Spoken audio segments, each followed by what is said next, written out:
This podcast is brought to you by Craft Beer and Brewing Magazine for those that love to make and drink great beer. Learn more online or subscribe at beerandbrewing.com or find us on social media at Craft Beer Brew.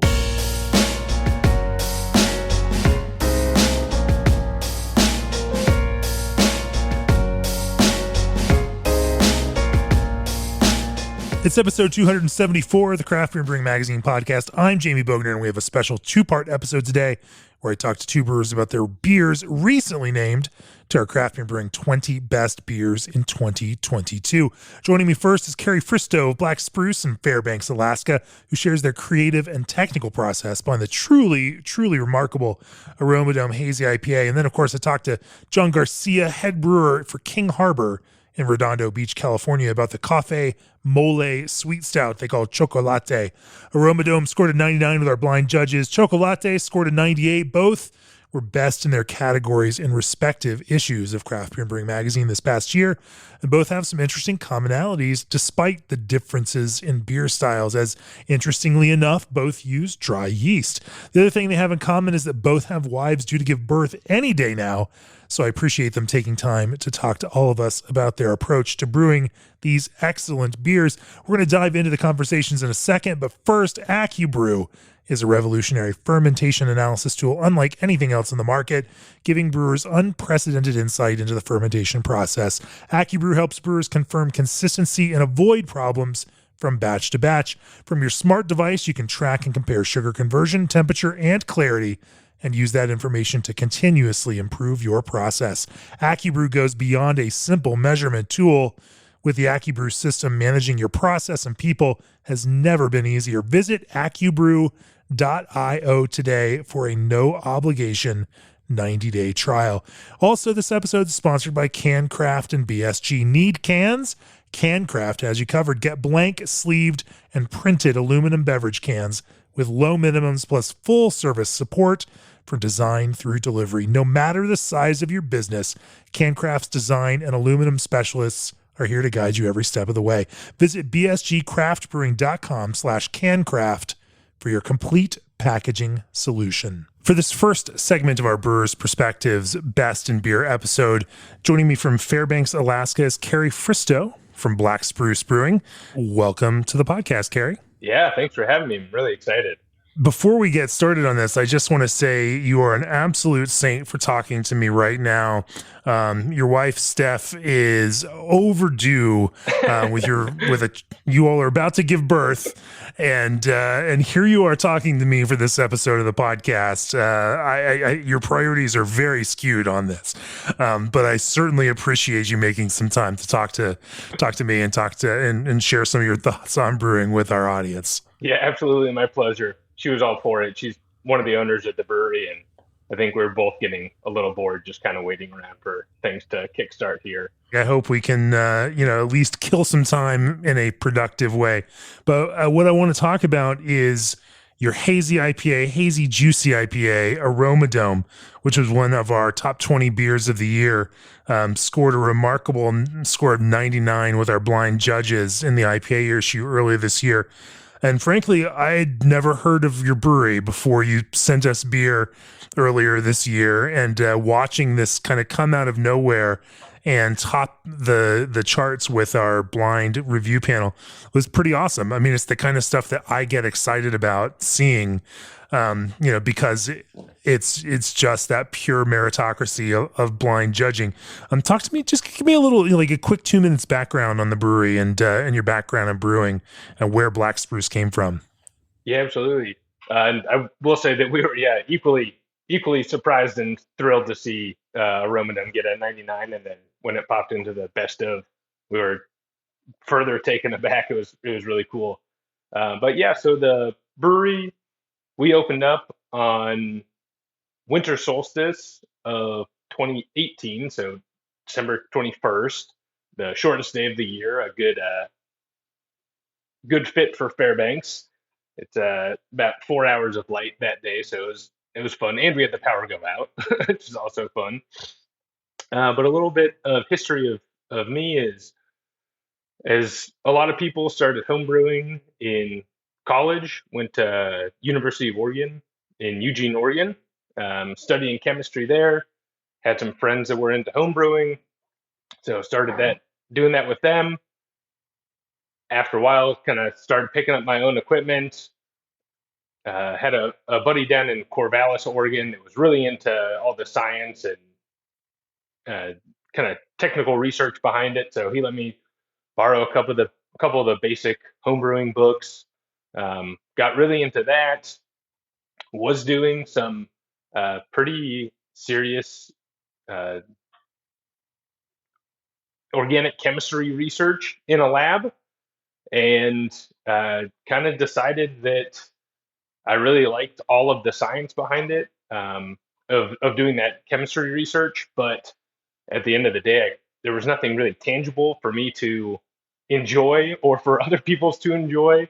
Obviously, a lot of really cool groundbreaking science going on in that field, but kind of wanted something that wasn't gonna mess with my health too much long term, and could be enjoyed with friends and bring smiles to people's faces and really bring the community together. So kind of switch gears. Actually did the same lab internship at Oakshire that one of your guests, Brian, from little couple episodes ago, he did that. So did that for about 3 months, and then actually decided to get further education in brewing. So did a master's in brewing distilling at Heriot-Watt University in Edinburgh, Scotland. So I was over in Scotland for about a year doing that. Met a lot of really awesome people. Learned a ton. Drank a lot of good real ales and a lot of whiskey as well. Um, and then moved back to the States and got a job at No I Brew House in Spokane, Washington. Worked there for about 3 years. That's where I met my wife, Steph. She was working in the sales side of things. We moved down to Flagstaff, Arizona, and worked at Mother Road Brewing for about a year and a half. I grew up in Fairbanks, Alaska, and when we were down in Flagstaff, there was just two breweries in town, one in town and then one in a little community called Fox, which is about 10, 15 minutes north of town. So really only one in the center. So we saw a really good opportunity to move back to Fairbanks, set up shop here. Seemed like there was a really good opportunity there. So we moved back 2017 and kicked into high gear and opened in December of 2018. This all makes so much more sense now. You wonder, like, has this small brewery in Fairbanks, Alaska, just show up on the radar in such a strong way. But certainly with that kind of brewing experience background, both in the theoretical side at Heriot-Watt, which has some phenomenal alums like Chad Jacobson and others, out there in the brewing world. I understand now. Let's talk about Aromadome. This I thought was a really interesting, approach to take to Hazy IPA. Certainly within this broader world of Hazy IPA, there are a lot of different approaches and expressions to it. There are some that are more lean. There are some that are sweeter, thicker, more full. There is no shortage of Citramosaic, orange citrus heavy, or pineapple and tropical fruit kind of approaches. And when we taste Aromadome, I think the kind of driving force for me and for our blind panel was this green fruit idea.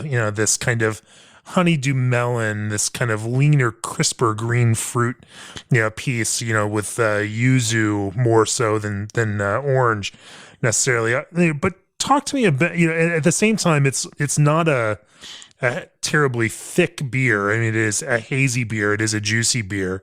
Hits all of those notes that people expect from it. And I should also say that I am drinking a can that was probably canned in April. Now it's November.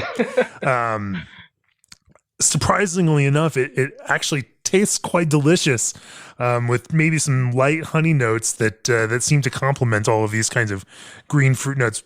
Talk to me about the kind of creative impetus behind this.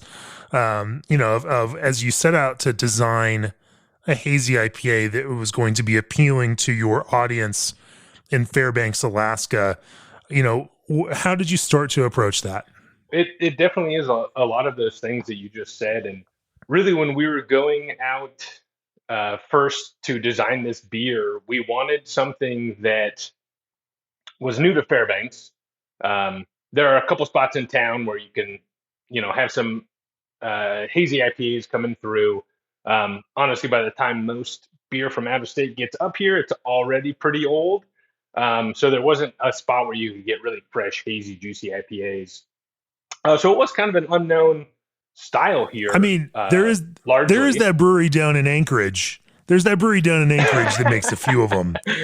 And it also Yep, sends a whole yep. bunch down here to the lower 48 at the same time. But yeah, yeah. Yeah, and they would trickle up here. I wouldn't say it was a torrent rush of of hazy IPA coming up here from them.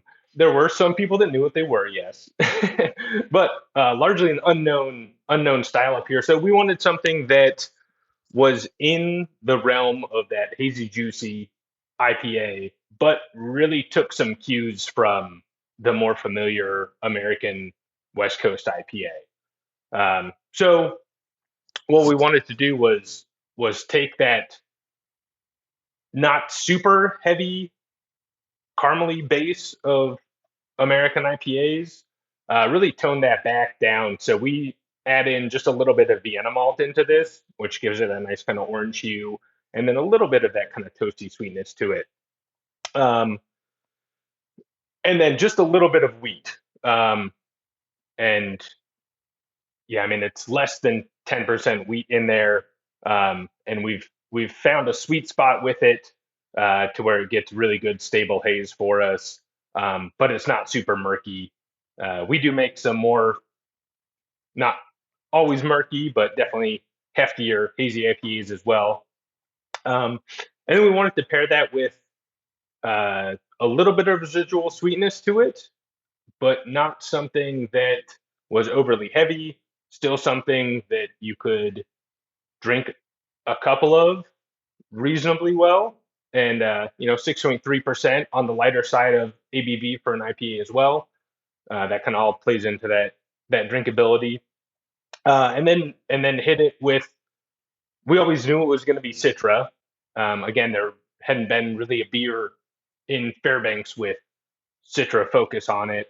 And we did play around with a lot of other hops in it. It has actually always been Citra and Eldorado, but we've had some Amarillo in there. Now Sultana. There was some Simcoe in it in one point.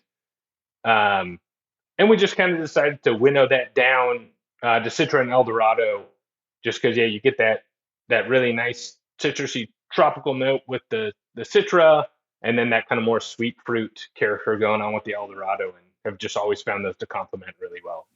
That's interesting. So what percentage of Vienna ends up in this beer?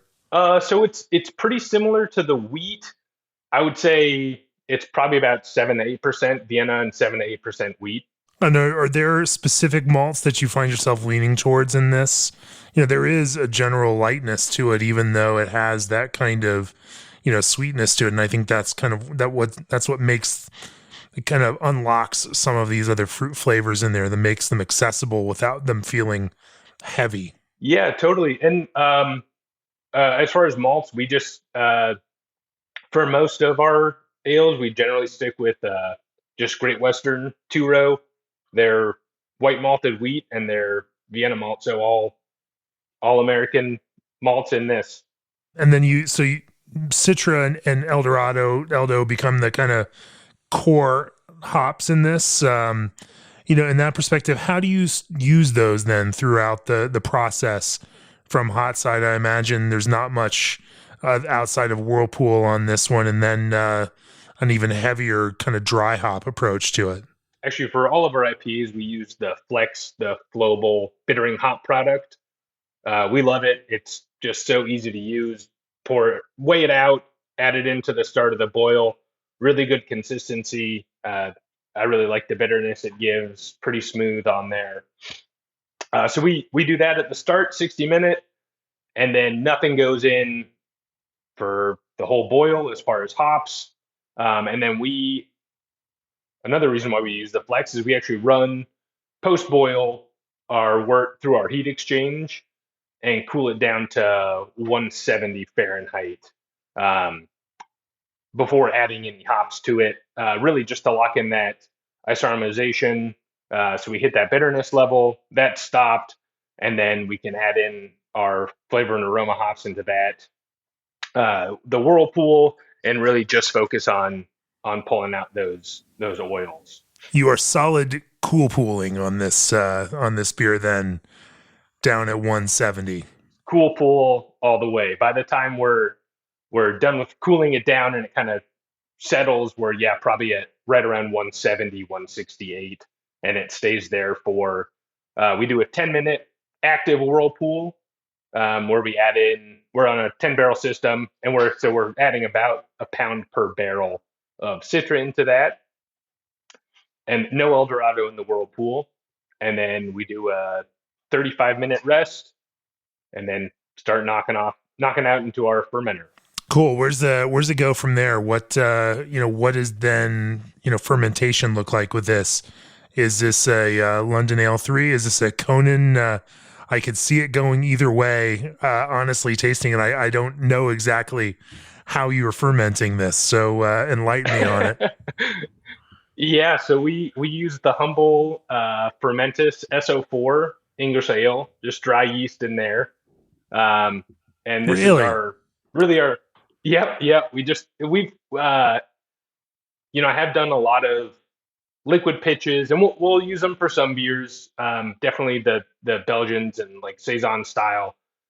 You feel like you just don't get that good yeast character out of the dry stuff. And so we've done a lot of um, yeast brinks and harvesting yeast and repitching. And especially when we were starting, we just weren't brewing that much. And kind of talked to some other people up here that it's way easier logistics wise to order 20 bricks of yeast and then just have them on hand in the walk-in cooler. Can change up the brew schedule a lot easier than trying to overnight liquid yeast up here. Like I said, you can definitely do it, and there are times where you need to do it. But so we started doing that and kind of toyed around with the fermentation temperature and profile on it, and have really settled into something that I feel like really works for us. So we knock out at about 66 degrees, and then just free rise up to 68 for a couple days, and then let that free rise up to 72 for a de-rest, diacetyl rest there. Once it passes, then we move on with the process. So you do a full fermentation before dry hop and then uh, drop yeast before, or is there some biotransformation approach with this beer? No active fermentation dry hop. Really what we're trying to do with that cool pool is loading up the wort stream with any sort of compounds that could be biotransformed in the fermentation. So we're kind of relying on that step for loading up the wort stream, and then when we're dry hopping, we really just want that dry hop character from the hops that we're throwing in there. And so we'll actually do after it passes diacetyl, we'll do a soft crash to 55 for a couple days, dump yeast, and then add in our hops. And for dry hopping, it's just over 2 pounds per barrel, split evenly between Citra and El Dorado. In terms of haze stability, grabbing that kind of haze out of a dry yeast is maybe something a little unexpected for brewers that may be listening to this. Again, it's a very safe choice to focus on liquid yeast. And so I'm curious, as you worked with this yeast to try to make sure that you were achieving that kind of stability, are there some other steps that you took along the way to find a way to make that to focus on that kind of haze positivity and haze stability in the finished beer? Yeah. So, I mean, one of the big things, and I know, most people do it for hazy IPAs, is trying to get that mash pH down to about 5.2. So we shoot for that. That seems to help with loading up the wort stream with those haze positive proteins. We also, after dry hop, um, we rouse it over 2 days, just for about a minute at a time to check, and then check out of the fermenter to see that those hops are resuspended. So I don't know if by mixing, we're getting more polyphenols extracted out of the hops, or getting more that polyphenol haze protein, or excuse me, polyphenol protein haze going on by reintroducing those hops into the matrix. So it's a single charge dry hop that sits in there for for multiple days. Yeah, so we'll dry hop, let that sit overnight, rouse it, sometime in the morning the next day, let that settle out, and then rouse it one more time, let it settle out. So about, you know, 48, 72 hours of contact, hard crash to 32, and then start dumping hops off and carbonating it, getting it ready to package. Interesting. That's a significant amount of hop contact time, maybe more so than some other current hazy IPA brewers might be comfortable with. Talk to me about the hops themselves. You're a small brewery, and so I assume you're not selecting hops necessarily. As you think about the individual hops that go into a blend, this doesn't taste to me like a typical. I shouldn't say typical. Not that there's any one kind of Citra, hazy IPA. But the notes on this just they bend on that greener side rather than that orange side. If we're thinking about this in color terms, how much of that is driven by the process, and how much of that do you think is driven by the lots of hops in the given year that you're depending on? We are a pretty small brewery, but we actually do go down to Yakima every year and do hop selection. I'll give a shout out to Hollingberry, because they are amazing and love working with them. Super great crew there, and they've been nice enough to let us come down and select more than just our Citra and Eldorado. So we've done one during the height of the pandemic, just virtual selection, where they sent us some samples and we were able to rub through those and smell. And then we've now been down to Yakima twice to do the whole kit and caboodle, go through into the selection room and do the Brewers cuts. And this year it was actually a little intense. I think we had eight lots of Citra to rub through. It was by the time we were done with that, it was definitely some nose fatigue. So but yeah, like I said, very fortunate that we can do that. And so I do think that plays quite a bit into it, as we're now a couple years into selection, where we're able to kind of hone in a little bit on the character of the raw hops, which they definitely change throughout fermentation and conditioning a lot. But it does seem like between last year and this year, with our hops that we've selected, we are kind of, I don't know if it's intentional or just kind of happening, that our preferences are leaning that way, to where we are getting those Citra and Eldorado hops that are expressing themselves as, yeah, that like cantaloupe melony character going on.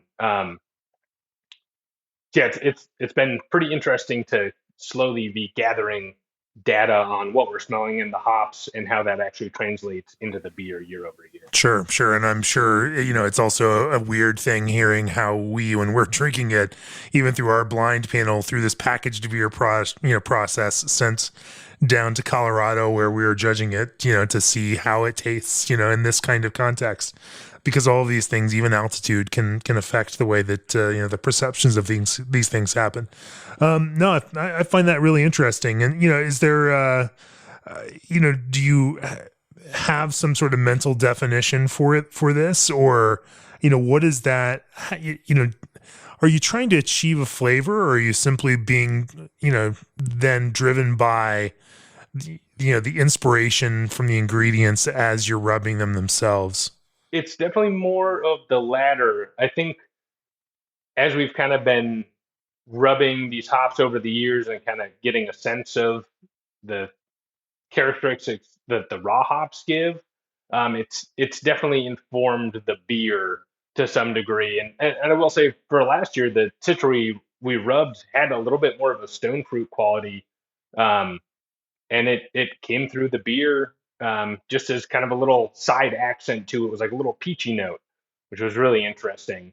And uh, then the current hops we're on didn't quite have that same character, which that's fine. That it's an agricultural product. They're gonna change over time.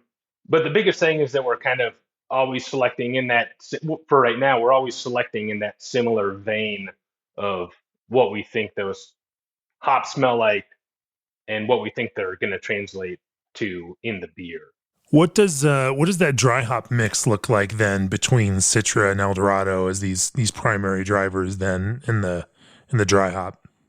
You've got 1 pound per barrel of Citra in the whirlpool and just Citra. What's that dry hop mix then look like? So we're doing 50-50 of Citra and Eldorado. So just over a pound per barrel of Citra and just over a pound per barrel of Eldorado in the dry hop. That's a lot of Eldorado in a dry hop right there. We think it works. The CLS Farms folks have to be happy about that one. If you're thinking about brewing this hazy IPA in a broader sense, what would you suggest to other brewers out there as some of the kind of key points for them to pay attention to in terms of trying to find that kind of excellence and high quality in the hazy IPAs that they're making? Great question. And if anyone has more insight, please let me know. I'd love to hear all the secrets that everyone else has. But yeah, I think a lot of the big things for me are we do a pretty aggressive rousing of our dry hops, but really being careful with everything throughout the whole process, and paying attention to every little thing, because it isn't one huge or one thing by itself. It's a lot of little small steps, but everything from getting your mash pH right, making sure that your sparge isn't going the pH isn't going too high, so you aren't pulling out tannins, and getting astringency in the beer, because you really want these beers to be really smooth, juicy, let that fruit character shine. Through to the hopping in the kettle, we keep that to a minimum or non-existent, really, and just trying to get those flavor compounds in the wort stream, through to keeping everything clean in the fermenter. Sanitation is obviously huge. Um, and then when you get to dry hop, trying to keep out oxygen as much as possible. So we do a CO2 blanket into the top of the fermenter when we're trying to dry hop. We don't have a dry hop funnel that you can pressurize and purge or anything like that. But just a nice, 15 psi into the top of the fermenter after you have that poured off. Obviously, don't pressurize it before you have your dry hop poured off. That's dangerous. But yeah, just trying to keep out oxygen as much as possible once that beer's fermented and you've got those dry hops in there. And then really, and I'm on the packaging line a lot, but trying to emphasize that to our team as much as possible is, when you're packaging, that is the last line of defense, especially in these hoppy beers that you have before that's going to go out. Luckily we're pretty small local distribution. So I mean, we'll see kegs turn over in a week or 2 weeks, so we know that beer is fresh. But then you send a beer to Colorado, and then all of a sudden, 7 months later, someone's drinking it, and you want that beer to taste almost as good as it was when it came off the canning line. So that's a huge thing, is knowing your canning line. We don't have a DO meter, but I have, NOLA and Mother Road, we had them. So I picked up a lot of tricks, and kind of visual cues of how to keep that DO low. So trying to keep that as low as possible, and honestly just keep it fresh. If you can turn things over as fast as possible beer wise, makes a huge difference for IPAs. Sure. One thing I didn't ask you about is water. What does water look like in this beer? Certainly, that's setting up the baseline texture for it. What does water in Fairbanks look like, and how much do you then adjust or manipulate that for this? We just use city water here, just carbon filter to get chlorine out, and it's relatively hard. It's not the hardest water around, but it's definitely not soft water. And so for Aromadome, and we don't do this for all of our hazy IPAs, and I feel like it's one of those things where we're kind of experimenting with water chemistry, adding calcium sulfate and calcium chloride to the water, and one time just kind of did an experiment of, hey, what if we took our chloride rate, about 175, 180 parts per million chloride.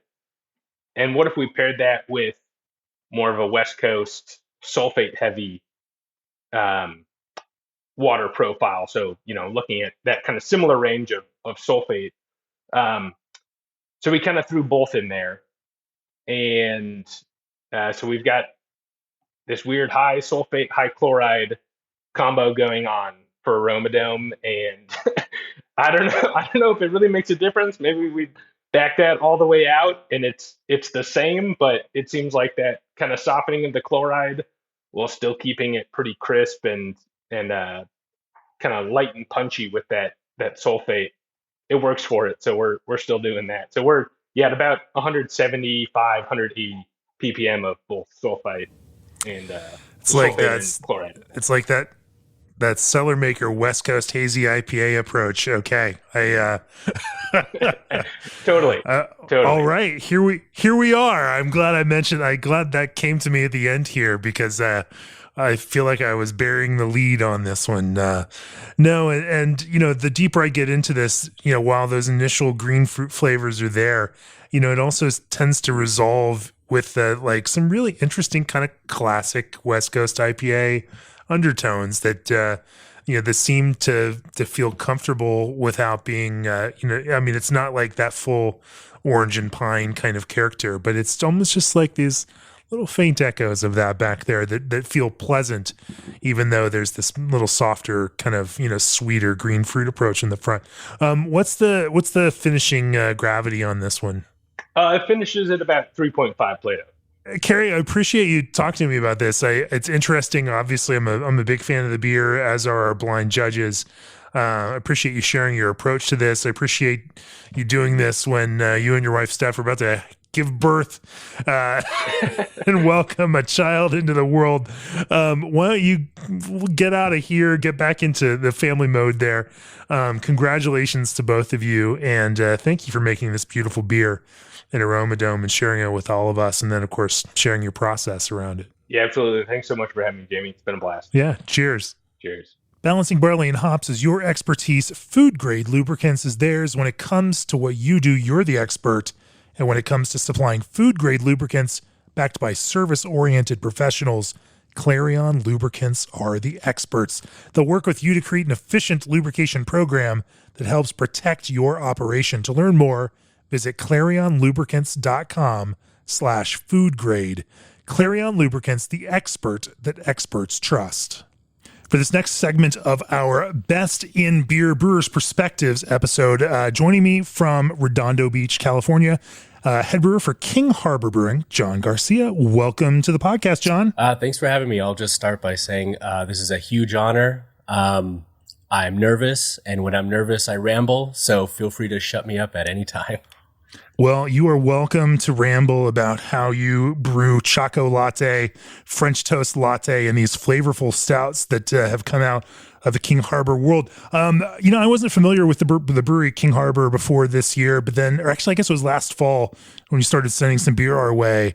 And when I looked back through it, through this year, you scored a 96 in Pilsner, a 95 in IPA, 298s, topped two different categories in the stout issue this year.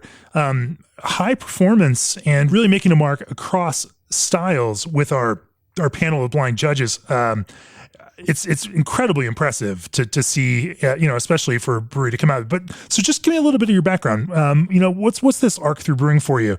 Sure. And, what led you, into the role you're now in with King Harbor? Sure. So I think like most brewers, I went to school and had a history that had nothing to do with brewing. I pretty much have stayed local to the South Bay area of Southern California most of my life, and or all of my life really. I went to school for audio engineering, and just I think the theme for a lot of my education is just a little too late as far as technology goes. So going to school for audio engineering, and everyone's got professional studios in their garage or bedroom now. So you have to know someone or wait for someone to die to get a job that's worth it. Did a lot of odd jobs after college.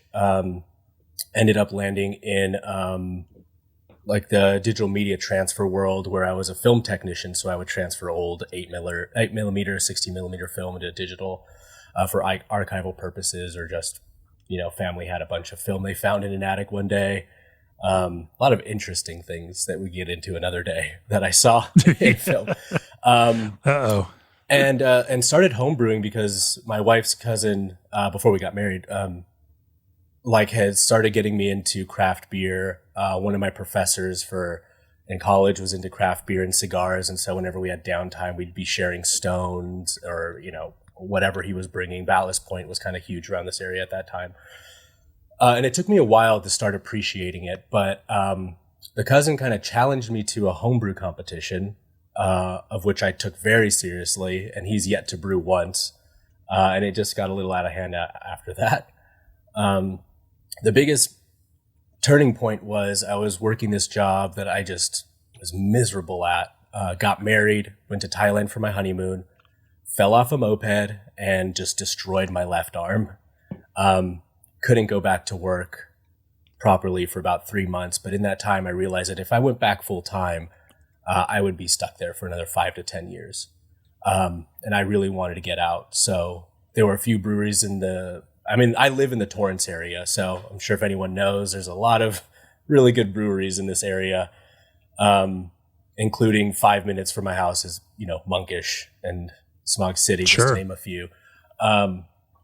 So just trying to apply, found a job at this little place called Zymergy Brew Works, where they kind of focused on DIY brewing. So we would have parties come in, and we would brew with them and bottle and everything. And so was kind of more like home brewing, but to the extreme. I think I brewed over 300 recipes in a little over a year and a half. And we weren't smart enough to have base recipes. There you go, right? Yeah. We weren't smart enough to have base recipes for every style. So if someone wanted a Pliny clone, sure, we'd try to get as close as we could. Someone wanted an Allagash White clone, we'd try to get as close as we could. And instead of being smart and having one IPA base and just change the hops. Right. So that was great for me to learn about all the different ingredients and combos and different yeasts that you could play around with. That was a lot of fun, but wanted to exit there after about a year or so, and started off as a utility assistant position over at King Harbor. I believe 2016, 2017 in that area.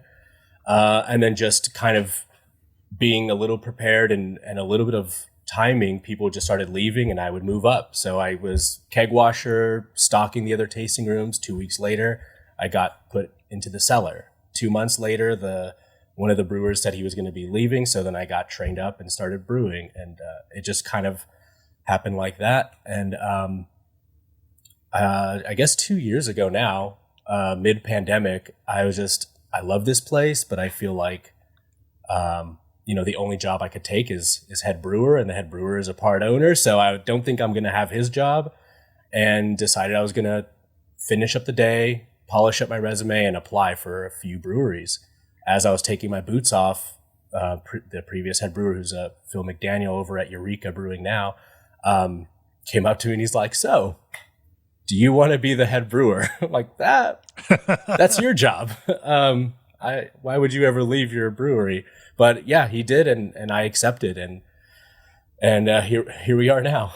Fantastic. So at that point, you started to, I imagine the first step is don't change anything until you start feeling comfortable in putting your own kind of stamp on some of the recipes, and then creating some new beers for the brewery? Right. So I was lead brewer and brewing about 99, maybe 95% of the beers.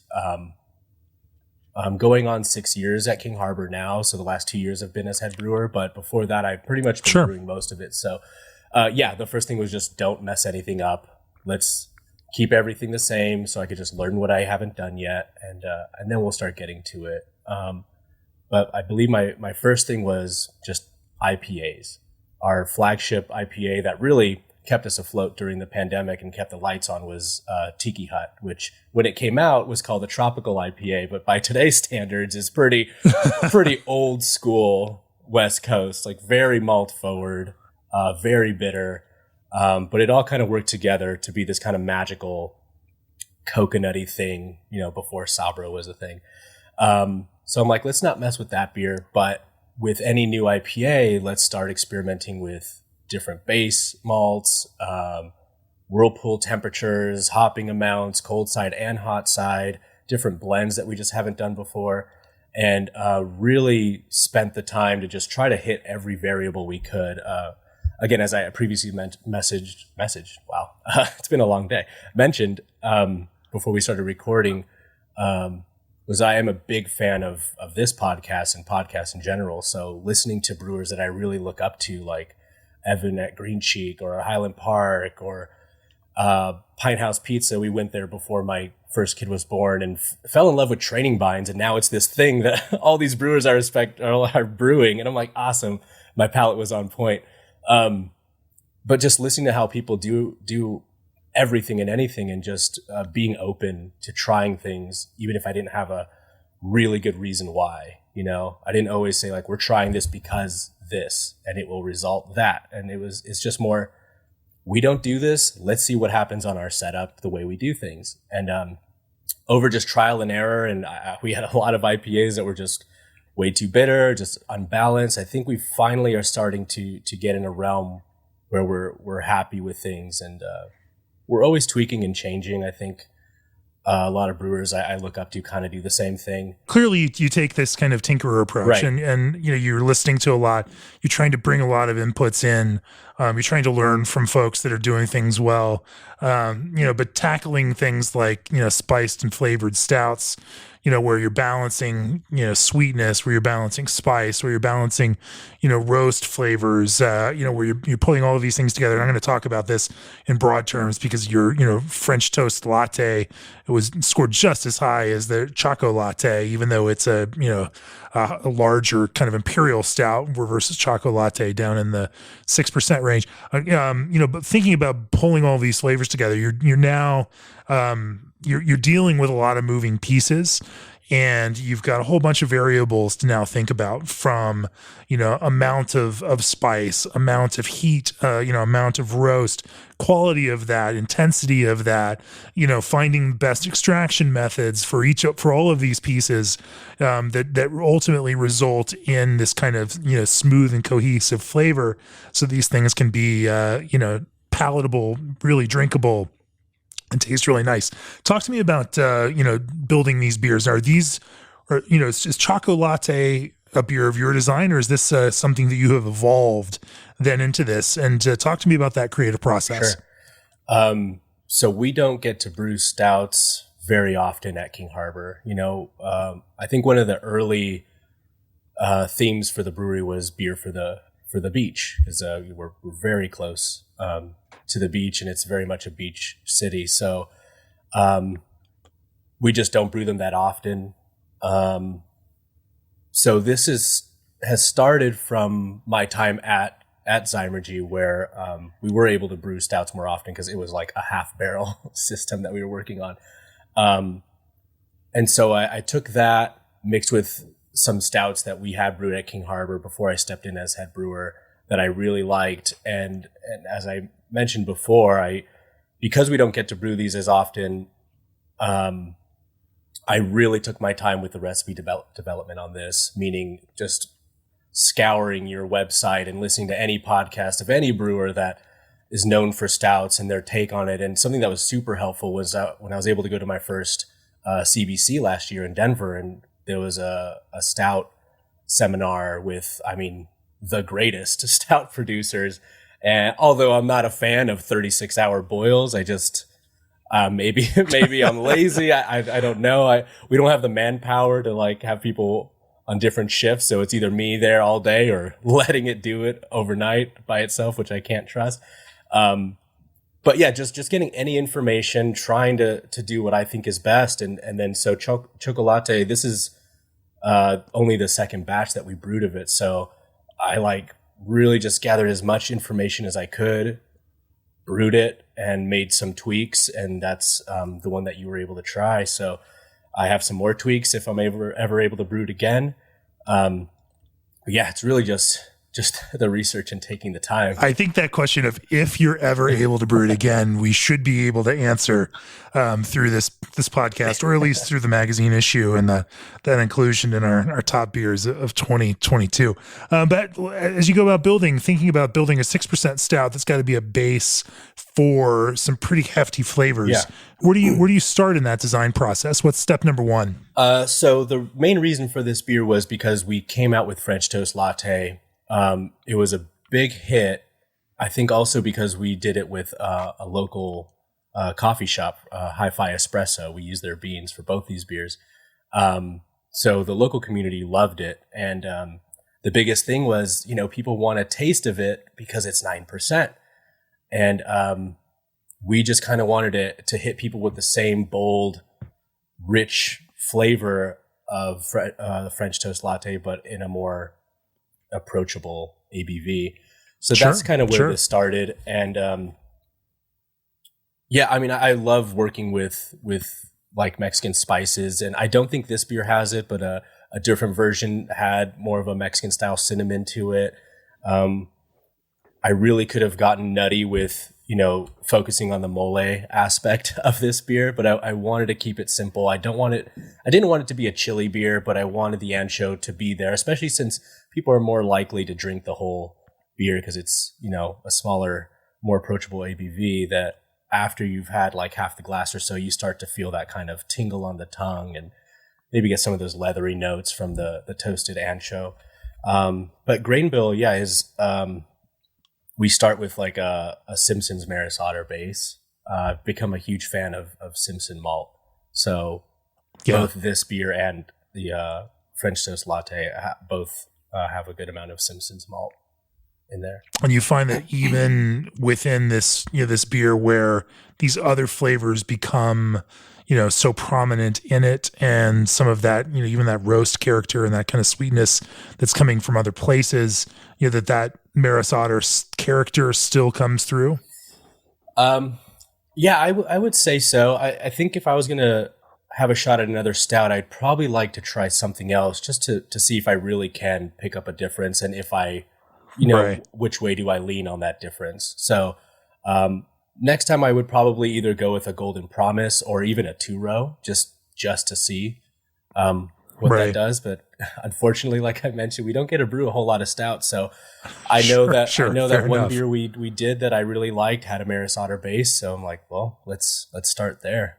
Roughly, how much of this is Maris Otter as your base? In the 63% area, I'd say.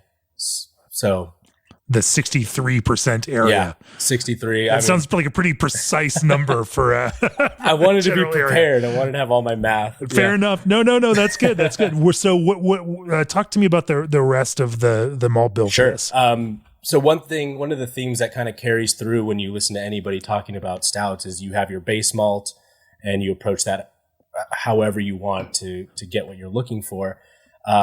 And then they always go right to, and then you have your darker malts, and those are usually 5 to 10%. And then they all seem to emphasize the stuff in the middle. So for us, the stuff in the middle would be Simpsons DRC, which I'm a huge fan of. I love that malt. And then, excuse me. What about it do you love? That's a double roasted crystal? Double roasted crystal. I mean, when you just munch on it, before it goes down the mill, it's just, it tastes amazing. It's got this caramel sweetness. It already it feels like it's sticky. So I'm hoping that carries over through the beer. And we don't get to use it often, but I know when we do, it just, the end product is something that I'm looking for. So sure. That's, let's see, roughly in like 8.5%. It's one bag. Yeah.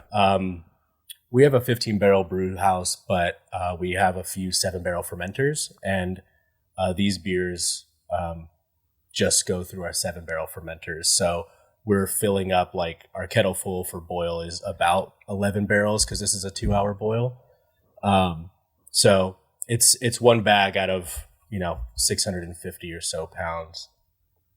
Sure. And then, So double roasted crystal, and then golden. What's next? Golden naked oats, which I've been a huge fan of. I've used them in actually a good amount of our hazies. So yeah, that's another. Let's see, a little over 12.5% for golden naked oats. Nice little chewiness, and even some nuttiness from that oats that that comes out of there. Yeah, I mean, and oats in a stout, I don't think you can go wrong. And even in the 6% stout, it still gives it that kind of heft and some body, and that kind of, I think it's not necessarily sweetness per se, but it gives it a feeling like that kind of rich smoothness and that weight. Yeah, rich is definitely that lets people.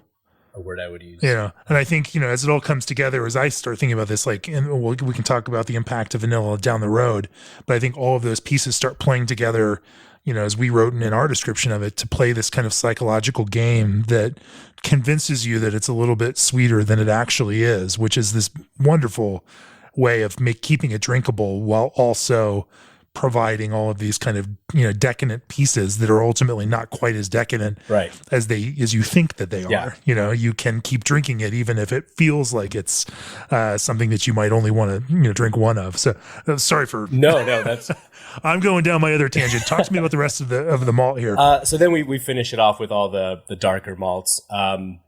Did a blend of Simpsons chocolate and Simpsons pale chocolate. Again, learned that from listening to other brewers and their take. And brewers that are lucky enough to brew stouts pretty often, you hear, if you use more of pale in this, you get like a milk chocolate versus more of that or that. It's more of like a 80% dark, cacao bar, something like that. So I just kind of had to take their word for it on the first run.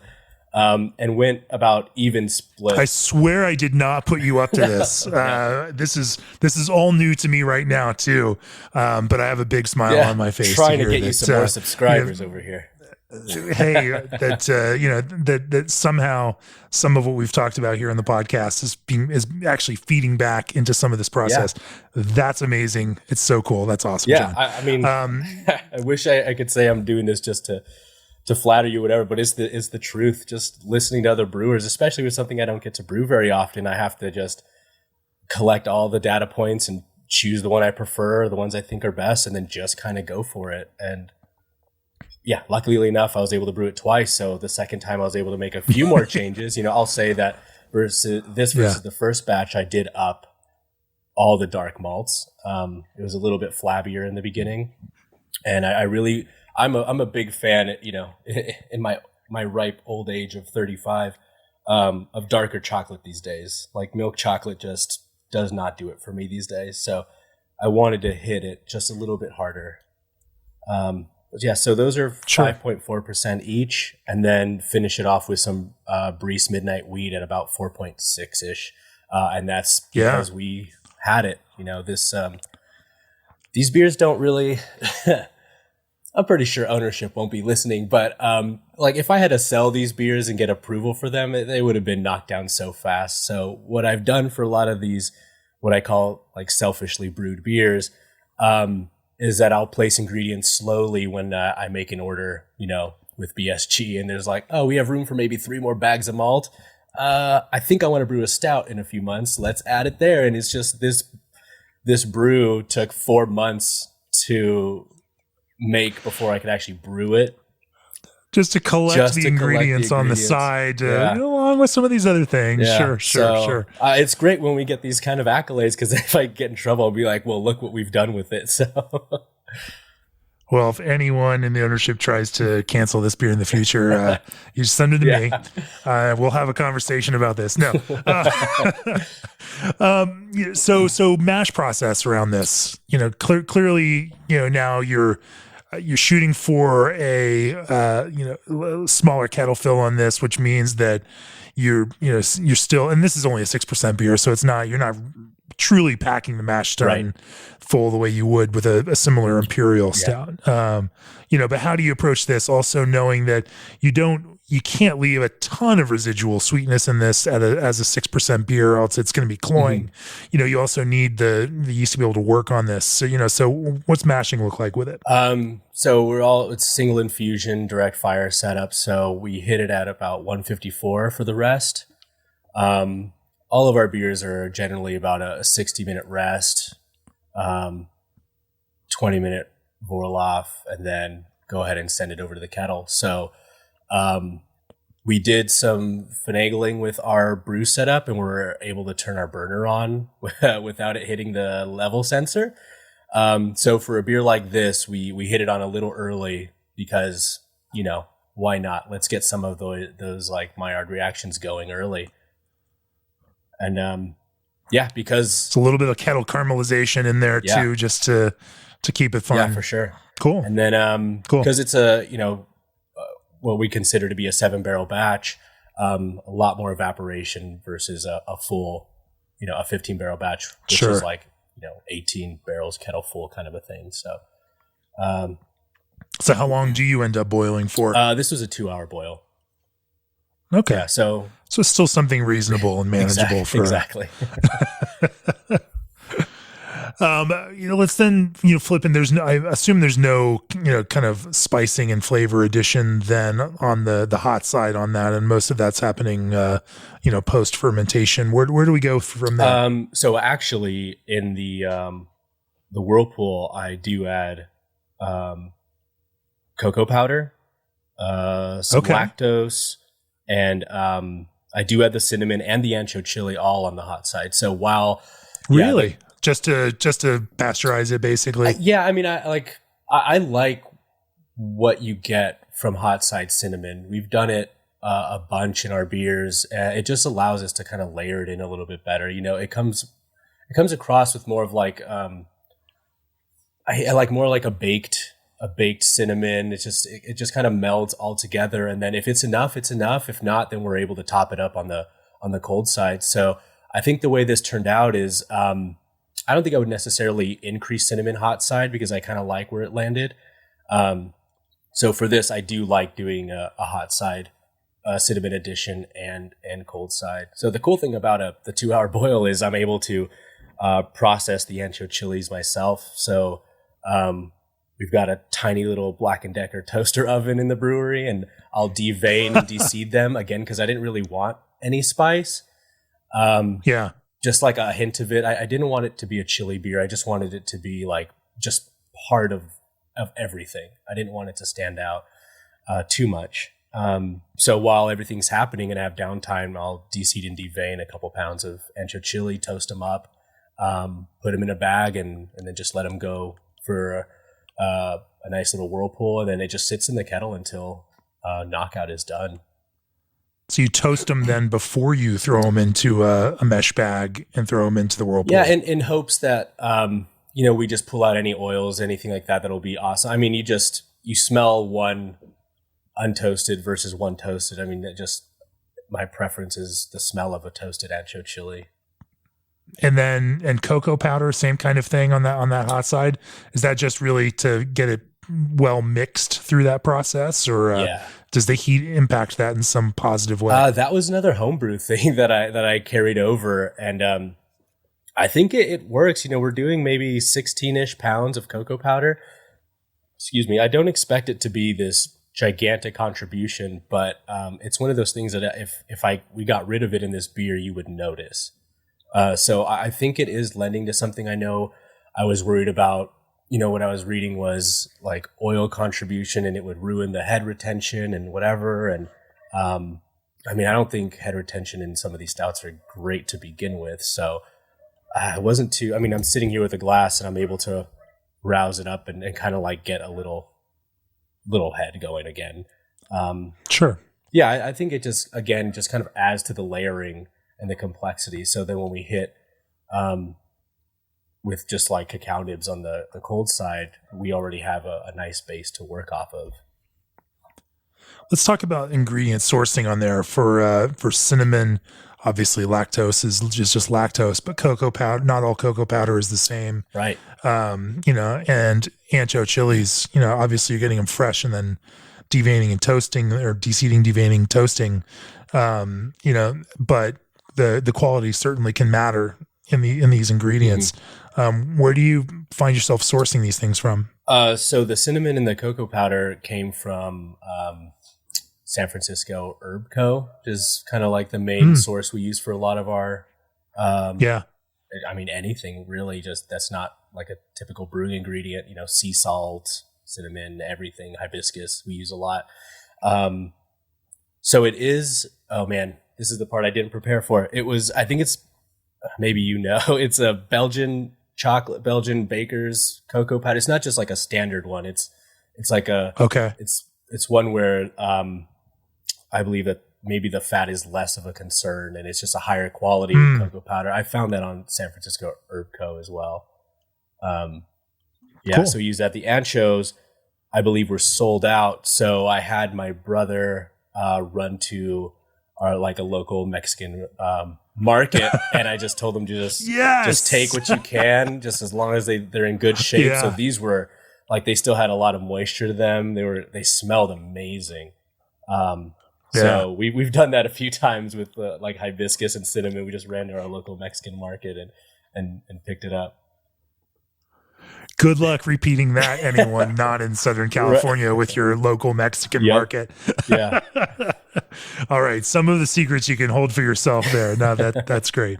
Then how long do you do you drop the whirlpool at all, or do you just, start whirlpooling at, right off of the boil temp? And then how long do you kind of let that mix before you start knocking out? So cinnamon and the anchos go in at flame out, so at the 0 minute, and it's an active whirlpool for about 5 minutes or so. It's more of a visual thing, like it's going, we know it's going, and then we'll stop it at about 5 minutes and let it rest for 5 to 15. Again, it'll be a visual cue. If it's settled, then we're good to knock out. And then just the length of knockout, it's still sitting in there, so just high enough not to touch the bottom of the kettle. So I don't know, for a 7-barrel, that's another maybe 30, 40 minutes. Yeah. Sure. Cool. Well, then where do we go from there? Knocking out, moving into fermentation now. Pretty standard routine around that. Yeah. I mean, our house strains are just dry yeast. Another great thing about hearing other brewers is they made me feel better about, we're just using USO5, just dry bricks. It's worked great for everything. And Carrie, who we just talked to on this episode, is brewing his Hazy IPA with dry yeast also. Oh, really? Okay, cool. There you go. Yeah. There's nothing. I don't know why we were led to believe it was inferior when we were home brewing, but we switched from liquid yeast to dry yeast a few years ago, and I don't, at least for our West Coast and regular ales and even our lagers, it's no secret. 3470, everybody. 3470 and USO5. That's enough. It's really enough. But yeah, this is no exception. Sure. USO5. So this is USO5. Yeah, USO5. We do knock out a little, I want to say colder, but I'm trying to remember what most people were saying. But we're knocking out at about 65. But setting our fermenter to 68. So we'll let it rise a little bit. And then I believe for the stouts, after like 2 or 3 days of like vigorous fermentation, when it starts to kind of slow down, I'll raise the temperature threshold to about 72. Whether or not it gets there, it kind of dependent on the weather in the brewery or in the area and when we hit it. So just to let it finish up and do what it wants. So for this beer, what's your goal for finishing gravity? So because there is lactose in there, it's like a mid 6 Plato. So this one finished at about 6.5 in that area. How much of that is coming from the lactose itself? Probably like 2 to 3 Plato is coming from the lactose. We did, let's see. 30 pounds of lactose for this batch. Cool. So, but it's still got a nice, dark, even though that's pretty sweet for a 6% beer. Mm-hmm. It's got enough of that heftier, roastier, darker, bitter character to it. Right. But then that entire spectrum of malt character that also kind of supports that whole sweetness. And so it doesn't, at least to our palates, to the palates of our judges as well as mine, didn't come across as cloying. It actually kind of comes across maybe a little bit more bitter than you would expect for something that's a 6%, finishing Plato beer. Just because you have all of that middle character in there that's also nicely well supported. I think there's something to it that there's cheap sugar and then there's, this kind of well-rounded sweetness.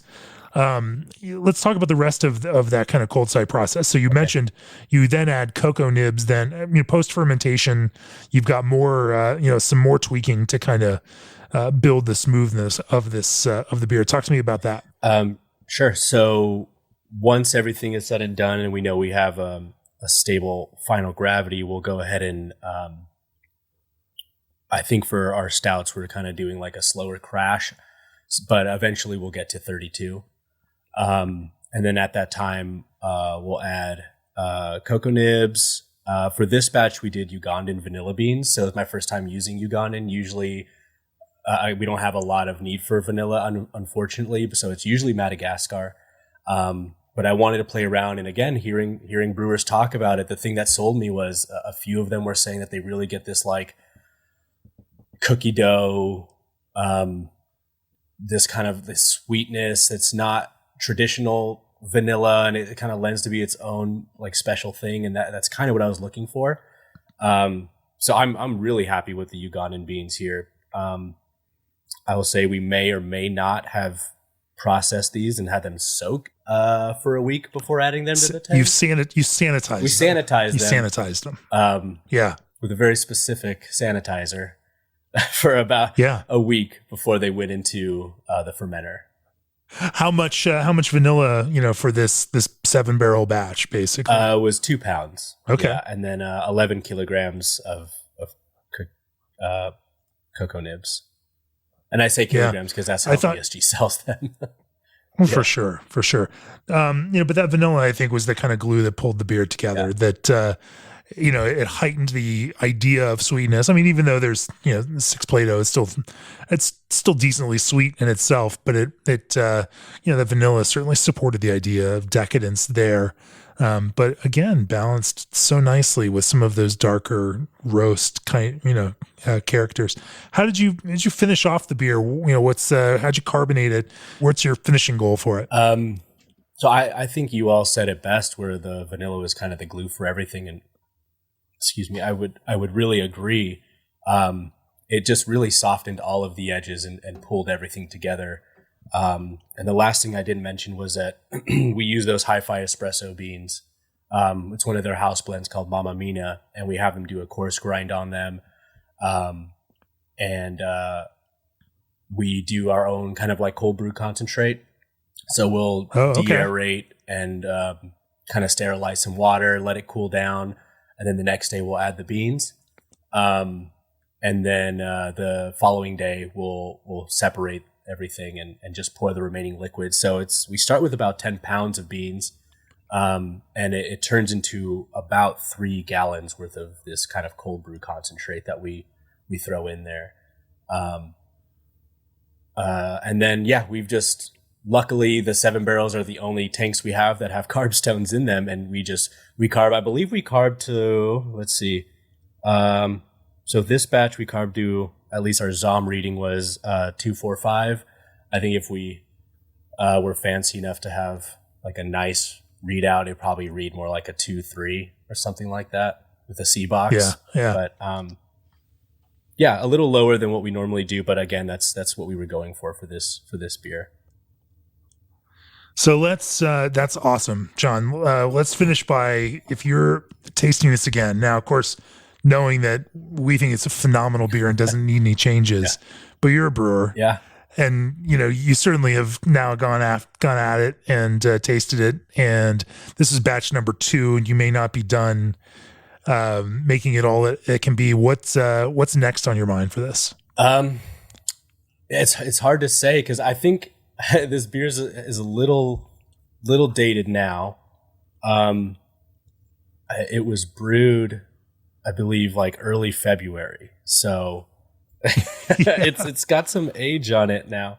I might be looking at the wrong brew log, but anyway, it has some age on it, so it's hard for me to go off of this. I've liked the way it's aged. It's held up pretty well. Like I said, I'm a dark chocolate fan, so a part of me wants that part of it to hit a little bit harder, but then I have to see if that's going to be best for the beer, if that's just, what I want. So this would be something that I'd really have to kind of wrestle with if I need to change it. If I do, it's going to be like 1% here or there of something changed, and at least I'll feel like I've done some extra work on it. You've tinkered just enough. Yeah, no big changes. I mean, you guys know, I feel like you know more about the beer than I do. I'm like listening to you like, oh, that's awesome. That's really cool. And I felt like I needed to try the beer for myself, because I got a lot of like cherry cordial out of the beer. And a lot of things that you guys said, I was like, oh, that's there too. That's really cool. The power of suggestion is strong. And really so, strong. When we create our own suggestion, I'm glad that we can feed it back there. Anything particular with the water in this one, or is that a big piece of this? It definitely could be, because the water that we get in Redondo, it comes from a few different sources, but every time we've had it tested, we are super high in chloride. I think at one point, like 6-to-1 chloride to sulfate ratio. So for a beer like this, it's just city filtered, carbon filtered water. We don't have an RO system. And that's it. We don't add anything to our dark beers, because the chloride is there. So dark beers, hazies, anything like that. But all the other like West Coasts and Pilsners and all that will add some sulfite to kind of just help balance it out. So yeah, we're really just kind of working with what we've got. I don't know if that's been clear. With we decided to throw Breeze Midnight Week because that's what we had in the brewery. But work what we've got. We don't really do hop selection. We got to learn our hops, and they're all their own spices, and we have to use them accordingly. So same thing here. Well, you've got a nice approach to flavor, and I can really appreciate the way that you've gone about this and thoughtfully constructed this beer and then executed it in a way that makes it really, both a beer that you could sip and savor, or a beer that you can also enjoy more than one pint of, even in one setting. That it is so nicely balanced in that way that it feels sweet in that kind of fun dessert way where you might want a little bit more and you won't feel that guilty about it. It's both of those, the French toast latte and the Choco-Latte, both phenomenal beers. John, I've been really impressed with all the beers that you guys have sent our way this year. I don't know what you're doing, but I can tell from talking with you about this that there's a thoughtful approach there, and that you're constantly learning, that you're applying your what you're hearing and what you're tasting in all these creative ways. So keep doing what you're doing. Thanks for joining me here on the podcast and talking to me about this. If people want to learn more about King Harbor, where do they find King Harbor? On Instagram, King Harbor Brew. Cool. And the tap room, I assume? Yeah, come on. We've got 3 tap rooms. We've got the 182nd location where the brewery is. We're down by the waterfront, so any beer nerds out there, if you know where Naja's place is, kind of a big beer geek destination, we're a couple doors down from them.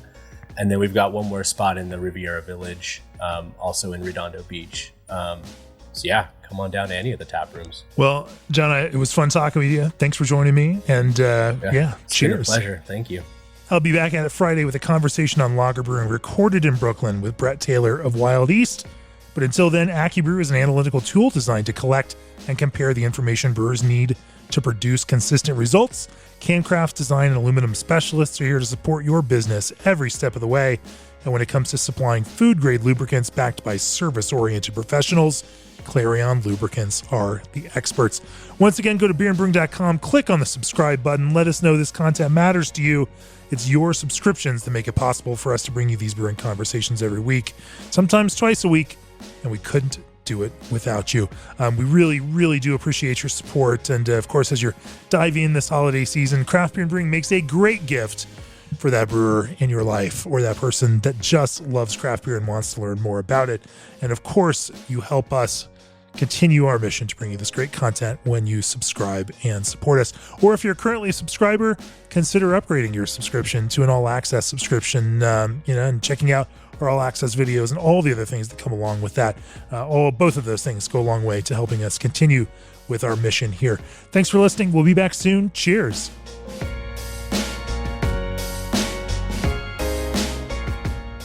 This podcast is brought to you by Craft Beer and Brewing Magazine for those that love to make and drink great beer. Learn more online or subscribe at beerandbrewing.com or find us on social media at Craft Beer Brew.